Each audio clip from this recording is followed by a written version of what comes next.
mo ba ay walang sumusuporta sa'yo dito sa pagko-content sa Facebook? Mapakaibigan mo man yan o kaya naman mapakamag-anak. Dahil napapansin mo nga hindi man lang sila mag-react, mag-comment, o kaya naman hindi mo man lang mapapansin na pinapanood nila ang inyong content. Kung ganon, ang gawin mo po ay wag nyo na lang po silang intindihin dahil meron at meron po talagang mga ganong senaryo.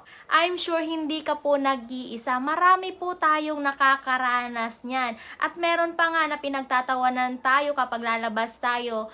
Huwag nyo na lang po silang pansinin. Ang gawin nyo na lang po is mag-focus na lang po kayo sa kung ano yung ginagawa nyo. Huwag nyo pong intindihin yung mga sinasabi ng iba. As long as na masaya ka sa ginagawa mo, wala kang natatapakan na ibang tao. Ay nako, ituloy mo lang po yan at sigurado naman po na meron at merong makaka-appreciate sa inyong mga efforts.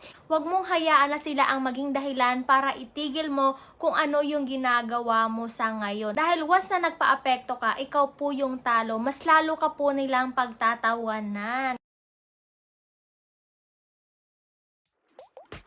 Ooh.